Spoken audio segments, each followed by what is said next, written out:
আসসালামু আলাইকুম। Shams medicine geeks আপনাদের সবাইকে স্বাগতম।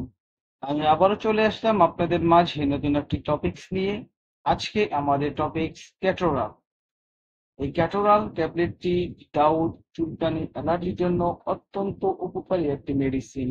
আমাদের অনেকে অনেকদিন দীর্ঘস্থায়ী চুলকানি, দাউদের সমস্যা রয়েছে, অনেক ওষুধ খেয়েছি, কোনোভাবেই ভালো হচ্ছে না। সেই ক্ষেত্রে এই ক্যাটোরাল ট্যাবলেটটি এই চুলকানি এবং অ্যালার্জি দাউদ ভালো করার জন্য অত্যন্ত উপকারী একটি মেডিসিন। সুতরাং এই বিষয়ে বিস্তারিত আলোচনা করা হবে। যারা আমার চ্যানেলটি সাবস্ক্রাইব করেছেন তাদেরকে জানাই অসংখ্য ধন্যবাদ। যারা চ্যানেলটি সাবস্ক্রাইব করেননি, চ্যানেলটি সাবস্ক্রাইব করে পাশে থাকা বেল আইকনটি বাজিয়ে দিন। চলুন আমরা চলে যাই আমাদের মেন টপিকসে। ক্যাটোরাল, যার জেনেরিক হচ্ছে ক্যাটোকোনাজল। এটি স্কয়ার ফার্মাসিউটিক্যালস বাজারে দিয়ে এসেছে। এটি শ্যাম্পু, ক্রিম, ট্যাবলেট এই তিনটি ফর্মুলেশনে পাওয়া যায়। আমরা প্রতিটি আলোচনা করব। ক্যাটোরাল একটি জেনেরিক, যার নাম হচ্ছে ক্যাটোকোনাজল। এটি একটি অ্যান্টিফাঙ্গাল ওষুধ যা ইমিডাজল অ্যান্টিফাঙ্গাল নামে পরিচিত ওষুধের শ্রেণীর অন্তর্ভুক্ত। ক্যাটোকোনাজল ছত্রাকের কোষের ঝিল্লির একটি অপরিহার্য উপাদান। অ্যালডোস্টেরন সংশ্লেষণকে বাধা দিয়ে কাজ করে, যার ফলে কোষের ঝিল্লির অখণ্ডতার সাথে আপোস করে এবং ছত্রাকের মৃত্যুর দিকে পরিচালিত করে। অ্যালডোস্টেরন হলো ছত্রাক কোষের ঝিল্লির একটি গুরুত্বপূর্ণ উপাদান। এটির গঠন, কার্যকারিতা বজায় রাখে। এই এনজাইমকে বাধা দিয়ে কেটোকোনাজল অ্যালডোস্টেরন উৎপাদন ব্যাঘাত ঘটায়, যার ফলে ঝিল্লির ব্যাপ্তিযোগের বৃদ্ধি পায় এবং শেষ পর্যন্ত ছত্রাকের মৃত্যু অর্থাৎ ছত্রাক কোষের মৃত্যু ঘটায়।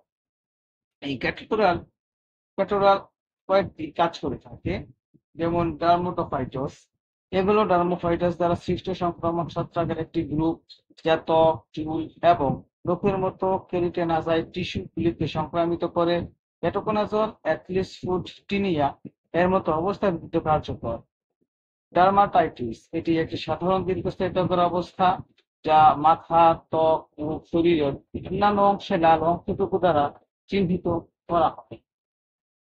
পদ্ধতিগত ছত্রাক সংক্রমণ অতীতে ক্যান্ডিডিয়াসিস, প্লাজমাইটোসিস, হিস্টোপ্লাজমোসিসের মতো পদ্ধতিগত ছত্রাক সংক্রমণের চিকিৎসার জন্য কেটোকোনাজল ব্যবহার করা হয়। সাবনবিধি, অর্থাৎ আমি বলেছিলাম যে শ্যাম্পু, ক্রিম এবং জেল, ট্যাবলেট কিভাবে ব্যবহার করতে হবে। ওরাল ট্যাবলেট কেটোকোনাজল মৌখিক সাধারণত সিস্টেমিক সংক্রমণের জন্য নির্ধারিত হয়। সাধারণত প্রাপ্তবয়স্কের ডোজ 200 থেকে 400 মিলিগ্রাম প্রতিদিন একবার, অথবা সংক্রমণের তীব্রতার উপর নির্ভর করে খেতে হবে। টপিক্যাল ক্রিম এবং জেল, কেটোকোনাজল ক্রিম বা জেল সরাসরি প্রভাবিত এলাকায় প্রয়োগ করা হয়, সাধারণত দিনে একবার, দুবার। স্থানীয় সংক্রমণ চিকিৎসার জন্য ব্যবহার করা হয়। Shampoo, ketoconazole shampoo seborrhoeic dermatitis এবং খুশকি চিকিৎসার জন্য ব্যাপকভাবে ব্যবহার করা হয়। এটি সাধারণত মাথায় ত্বক প্রয়োগ করা হয় এবং ধুয়ে ফেলার আগে কয়েক মিনিটের জন্য জায়গায় রেখে দেওয়া হয় এবং সাধারণত সপ্তাহে 2 বার ব্যবহার করা হয়ে থাকে। অর্থাৎ আমাদের যাদের দাউদ বা এই ধরনের কোনো সমস্যা রয়েছে, তারা আমরা এই ক্যাটোকোনাজল যে 3টি ফর্ম রয়েছে, যেকোনো একটি আমরা ব্যবহার করতে পারি। ক্যাটোকোনাজল সম্পর্কে যদি আপনাদের কোনো কিছু জানার থাকে, আমাদের একটু কমেন্টস করে জানিয়ে দিন। আমরা আপনার কমেন্টসে যথাযথ উত্তর দেওয়ার চেষ্টা করব। ভিডিওটি যদি ভালো লাগে তাহলে বন্ধুর সাথে শেয়ার করে দিন। আজ এ পর্যন্তই, আবার দেখা হবে নতুন কোনো টপিকসে। সেই পর্যন্ত ভালো থাকুন। খোদা হাফেজ।